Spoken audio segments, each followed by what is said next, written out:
¿Qué tal? ¿Cómo le va? Con el gusto de siempre le damos la bienvenida. Esto es Voz Es, una producción más del Instituto Morelense de Radio y Televisión.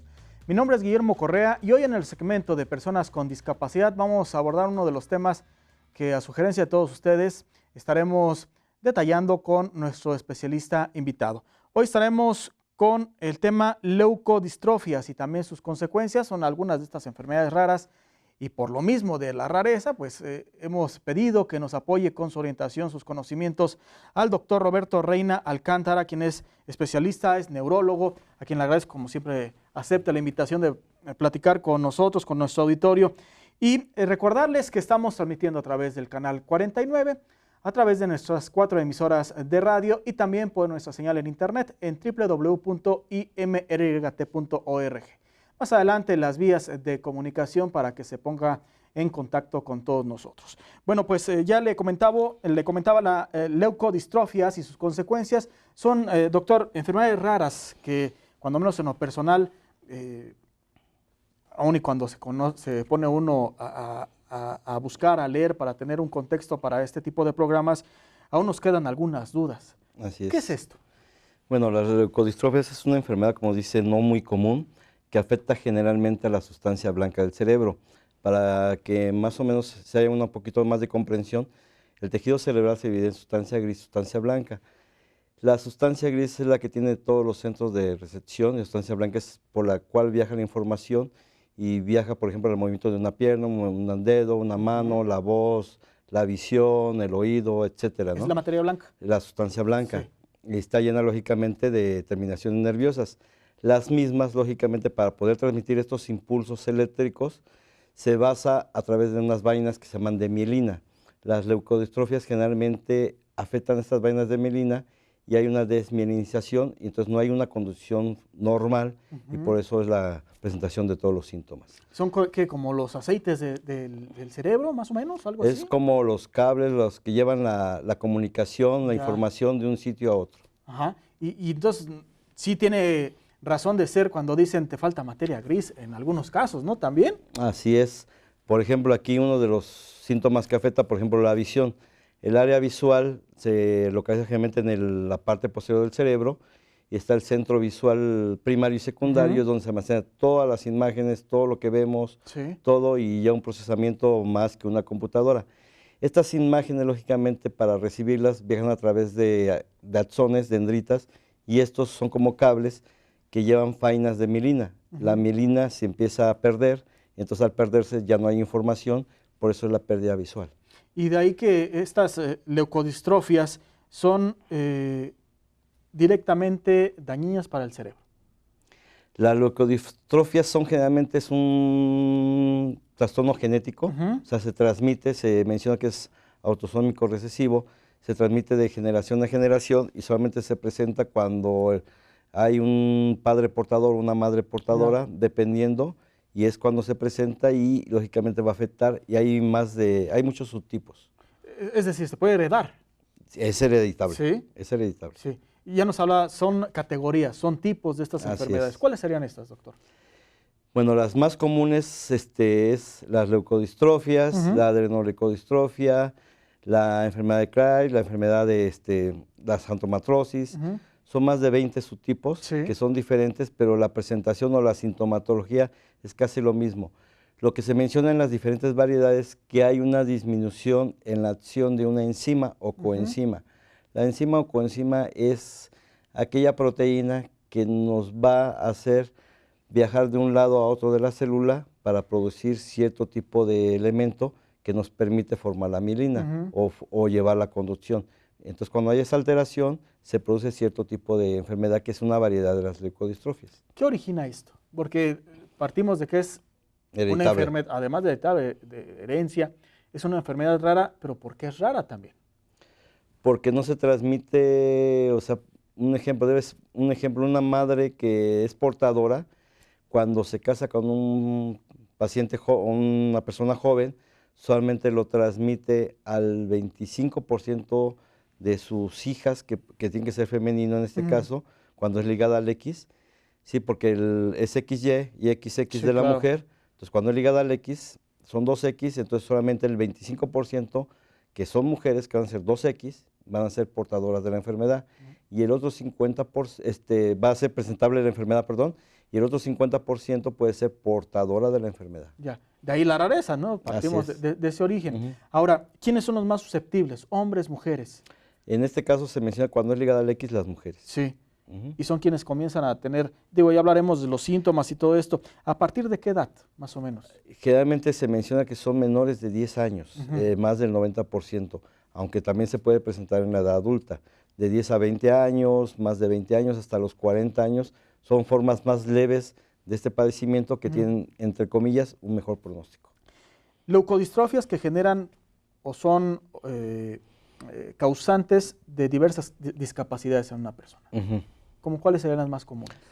Nos iríamos al término desmineralizante. Desmineralizantes cuando no hay una conducción, es un área que digamos como muerta en el cerebro, es casi parecido como un infarto cerebral o da la similitud, es un área que ya no funciona. Sí. ¿Sí? E inclusive por imagen, ya sea tomografía, resonancia, se ve el área que está muriendo dependiendo de la gravedad de la lesión. Y esto lógicamente pues, es en menores de 10 años. Sí. Estamos hablando de cuestiones, nos comentaba algunas, la vista, ¿no? Bueno, entre los síntomas comunes, cuando hay pérdida de la conducción nerviosa hacia la parte periférica del cuerpo, pues lógicamente se afecta generalmente la visión, el lenguaje, el oído, ¿sí? Al afectarse el lenguaje también hay trastornos de la deglución, no podemos pasar alimentos. Hay también la pérdida, como generalmente se presenta también en niños, ¿cómo se ve el tono muscular? El niño tiene un músculo flácido, o sea, no tiene tonicidad muscular. Hay pérdida de los movimientos, la sensibilidad, la fuerza. Entonces el niño le cuesta trabajo caminar o no camina y empieza con problemas para la deambulación, que generalmente llega hasta lo que se conoce como una ataxia. Ya, platicamos más al detalle al respecto. ¿Estas enfermedades son comunes, doctor? No es muy común, generalmente serán unos 12 en unos 1000 personas o 10,000 personas más o menos, dependiendo el tipo de leucodistrofia que se trata. De tipo, ¿no? En México es partiendo de lo que ocurre en México, ¿no? Porque imagino que en el mundo también es... Sí, hay variedades que se dan en Asia, que son formas un poquito, entre comillas, más benignas. Sí. Bueno, hoy estamos hablando sobre este tema de las leucodistrofias, sus consecuencias, sus diferentes tipos, categorías, y hoy de esto también nos está resolviendo algunas de nuestras interrogantes el neurólogo, el doctor Roberto Reina. Por eso le invito a que continúe con nosotros. Vamos a ir a unos mensajes y después de estos un poco más del tema de hoy en Voz es Personas con Discapacidad.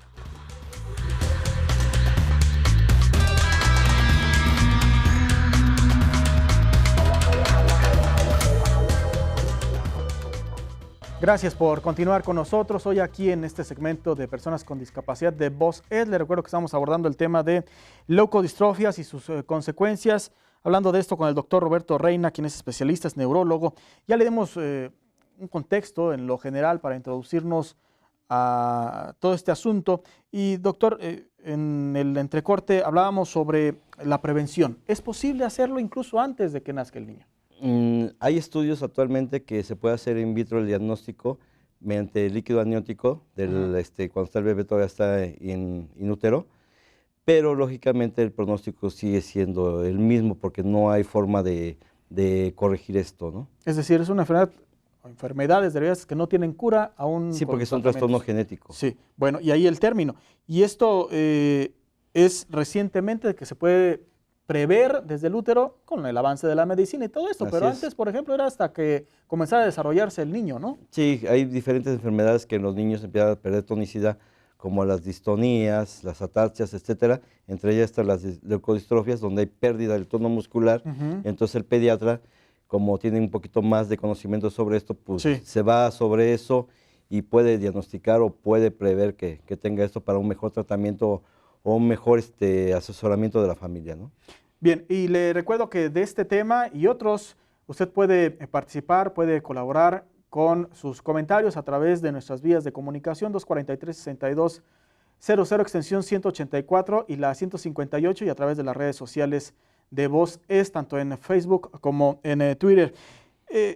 Nos subraya que esto es desde temprana edad, pero ¿hay posibilidad que ya adulto se pueda presentar algo así? Solo un pequeño porcentaje mencionan que un 5 hasta un 10% puede presentarse en etapas adultas, que son menos severas que cuando se presenta en menores de 10 años.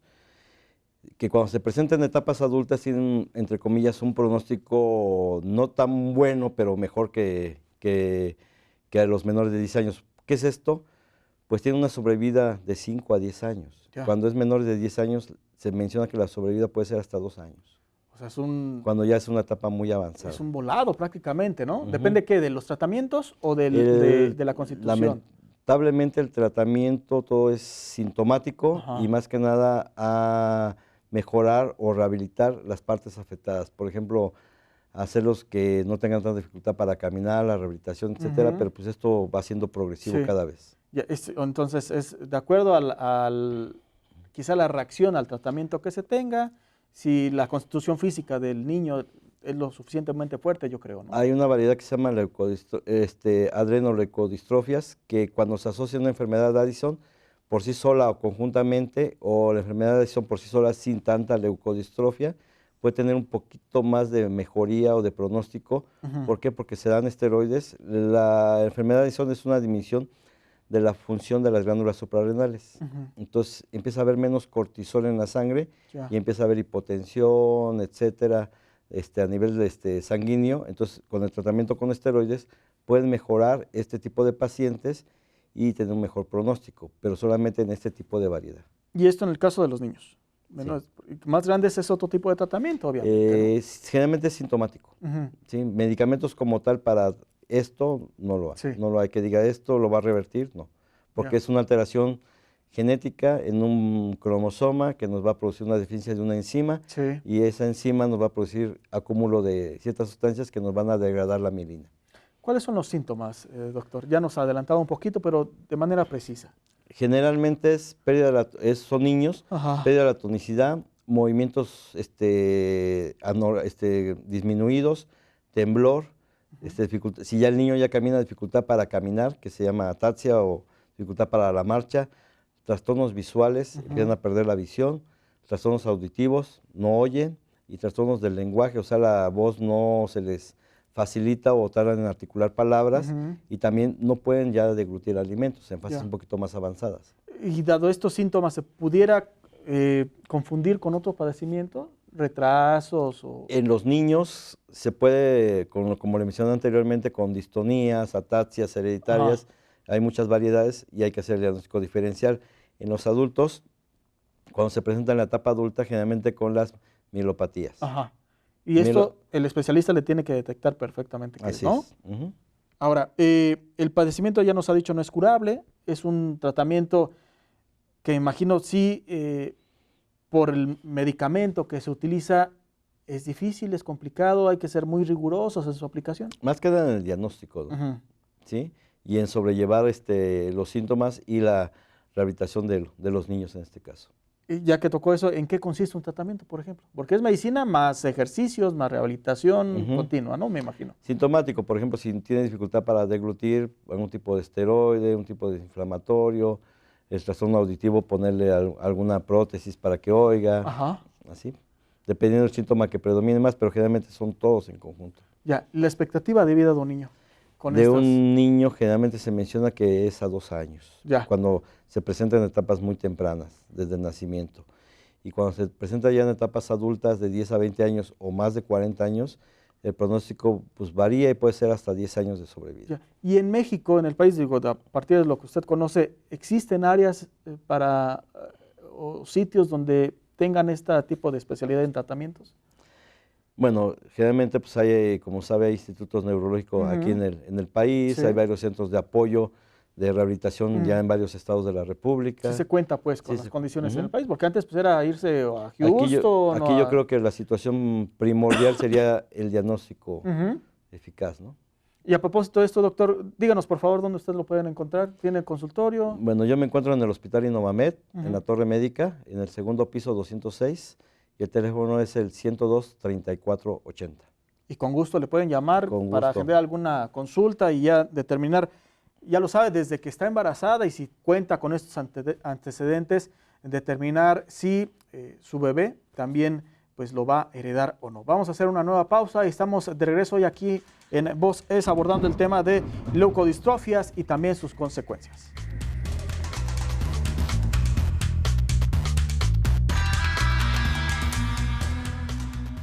Gracias por continuar con nosotros en Voz Es. Le recuerdo que estos programas usted también los puede volver a ver a través de nuestro apartado de Voz Es en YouTube, incluso en Canal 49, ya estamos bajo demanda, cualquiera de los segmentos, y retomar algunos de estos temas que abordamos con nuestros especialistas en los diferentes segmentos, en niños, en mujeres, personas con discapacidad, adultos mayores, por supuesto, en jóvenes. Hoy hablamos sobre la leucodistrofia, las consecuencias. El doctor Roberto Reina, quien es neurólogo, nos acompaña. Y el doctor, pues nos decía, el medicamento prácticamente son los esteroides, ¿no? Lo que se utiliza en este tipo a partir del diagnóstico, las dosis. Esto es a partir de dosis, sí, de lo que determine el especialista, pero ¿qué se inyecta, se toma, qué se hace? Bueno, la mayoría de esteroides es inyectado, solamente hay uno que es tomado, que es la prednisona, y lógicamente pues, la dosis pues, es 1 miligramo por kilogramo de peso al día, ¿no? Generalmente los médicos generales, he tenido mucho, disyuntiva con esto, les da miedo usar una dosis muy alta, ¿no? Por ejemplo, un paciente adulto que pesa 60, 70 kilos, estamos hablando de 70 miligramos, y la pastilla normalmente la más alta es de 50. Pero si ustedes se dan cuenta a través de la historia, lo máximo que llegan a dar ellos son 5 miligramos. 5 miligramos, pues lógicamente no hace gran efecto, ¿no? Como paliativo nada más, ¿no? Así es. Y es que cuando escuchamos esteroides, pues nos vamos directamente a la gente que hace ejercicio.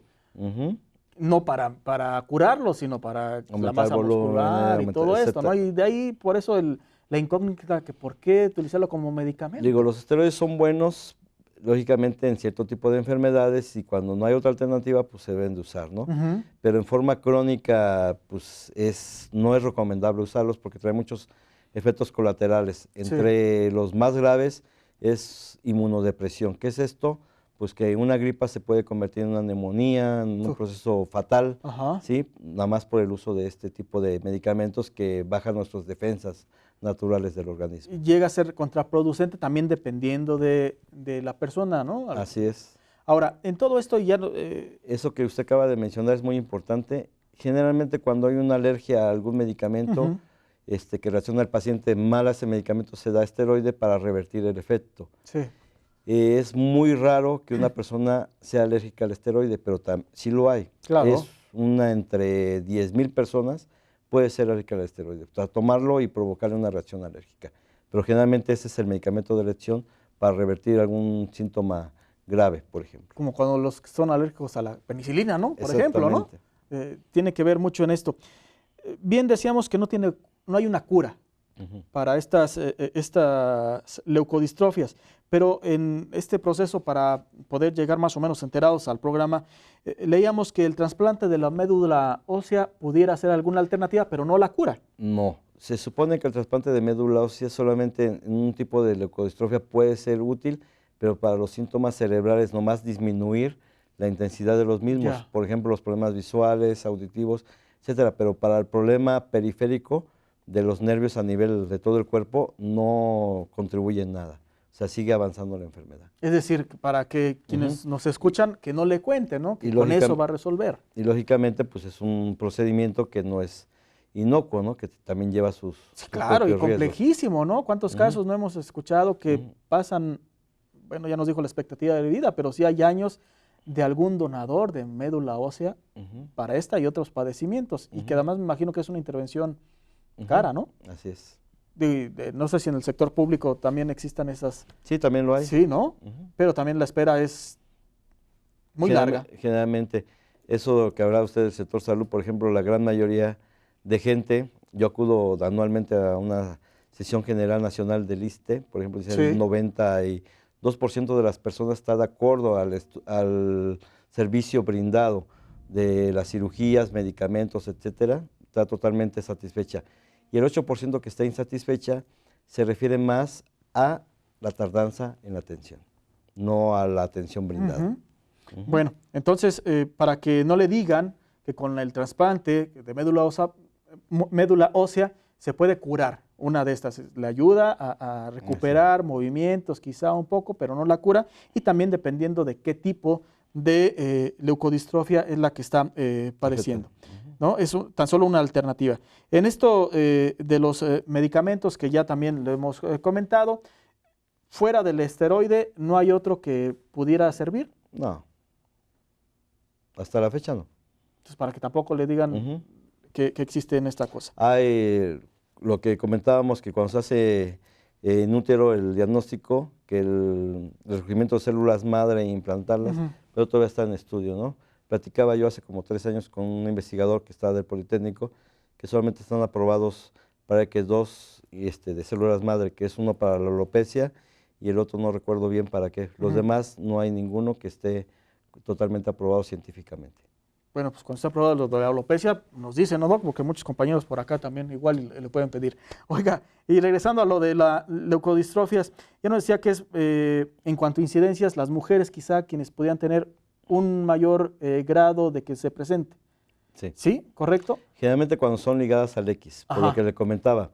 El hombre generalmente los hombres son XY, sí, los cromosomas patrones, y las mujeres son XX. Entonces, cuando es ligada al X, va a haber 2X. Entonces, generalmente las mujeres que tengan en este tipo de parejas, pues van a ser portadoras de la enfermedad va a estar presente, ¿no? Cuando nos cita eso, nos remonta a nuestras clases de biología y de genética, genética y todo esto ahí en la secundaria, ¿no? Doctor, ¿cuáles son las áreas a las que un paciente tiene que acudir para conocer este tipo de diagnósticos? Pues, obviamente, el sector salud prácticamente es primero al centro de salud y luego va a un especialista, pero ¿qué especialista es el que revisa todo Como esto? les comentaba, primero el de primer contacto es el médico general, ¿no? Pero lógicamente, como son menores de 10 años, pues es el médico pediatra, ¿no? Sí. Que el que tiene que estar muy con los conocimientos adecuados para poder definir si es que es este tipo de padecimiento. Lo que le comentaba, si hay pérdida del tono muscular, el niño no se puede parar, pues tiene que ser el diagnóstico diferencial entre una distonía, una ataxia hereditaria, una ataxia cerebelosa o una leucodistrofia, ¿no? ¿Sí? Entonces, en base al patrón genético que también usted mencionaba, es donde se va a hacer el diagnóstico, ¿no? ¿Nos recuerda, por favor, dónde se encuentra su consultorio, sus números, señor? En la torre médica del Hospital Innovamed, segundo piso, 206, y el teléfono es 102-3480, 102-3480. Doctor, muchas gracias por acompañarnos. No, gracias a ustedes por y resolver estas dudas. El doctor Roberto Reina, las leucodistrofias y sus consecuencias. Y le agradezco, como siempre, el favor de su atención. Le invito a que continúe con la programación que tenemos para todos ustedes, tanto en radio como en televisión. Y la próxima semana, por supuesto, con otro de los temas que usted también nos sugiere. Mi nombre es Guillermo Correa. Gracias por acompañarnos.